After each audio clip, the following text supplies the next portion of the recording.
जय जय अम्बे। आज हम श्रवण करेंगे एक प्रेरक कहानी, आप अवश्य सुनिएगा। एक प्रसिद्ध राजा था जिसका नाम रामधन था। अपने नाम की ही तरह प्रजा सेवा ही उसका धर्म था।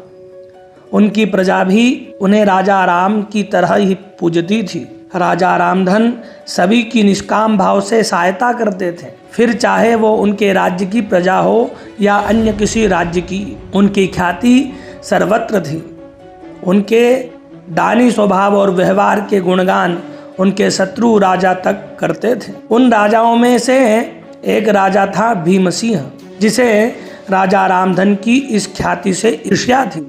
उस ईर्ष्या के कारण उसने राजा रामधन को हराने की एक रणनीति बनाई और कुछ समय बाद रामधन के राज्य पर हमला कर दिया। भीमसिंह ने छल से युद्ध जीत लिया और रामधन को जंगल में जाना पड़ा। इतना होने पर भी रामधन की लोकप्रियता में कोई कमी नहीं थी। हर जगह उन्हीं की बातें चलती थी, जिससे भीमसिंह को चैन न था। उसने राजा रामधन को मृत्युदंड देने का फैसला कर दिया। उसने ऐलान किया कि जो राजा रामधन को पकड़कर उसके सामने लाएगा वो उसे 100 सोने की दिनार देगा। दूसरी तरफ राजा रामधन जंगलों में भटक रहे थे। तब उन्हें एक राहगीर मिला और उसने कहा कि भाई, तुम इसी जगह के लगते हो, क्या मुझे राजा रामधन के राज्य की तरफ का रास्ता बता सकते हो? राजा रामधन ने पूछा, तुम्हें क्या काम है राजा से? तब राहगीर ने कहा कि मेरे बेटे की तबीयत ठीक नहीं है, उसके इलाज में सारा धन चला गया। सुना है राजा रामधन सभी की मदद करते हैं, सोचा उन्हीं के पास जाकर याचना करूं। यह सुनकर राजा रामधन राहगीर को अपने साथ लेकर भीमसिंह के पास पहुँचे। देख दरबार में सभी अचंभित थे। राजा रामधन ने कहा कि हे राजन, आपने मुझे खोजने वाले को 100 दिनार देने का वादा किया था।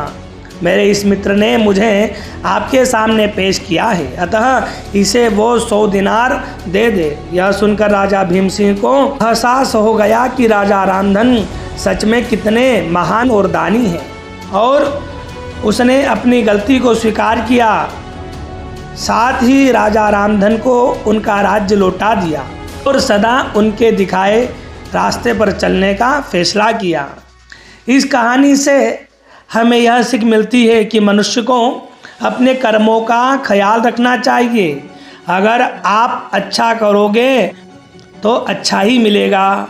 माना कि कष्ट होता है, लेकिन अंत सदैव अच्छा होता है। जय जय अम्बे। आपको हमारी यह कहानी कैसी लगी, आप कमेंट बॉक्स में बताएं और हमारे इस चैनल को लाइक करें, शेयर करें और सब्सक्राइब करें। जय जय अम्बे।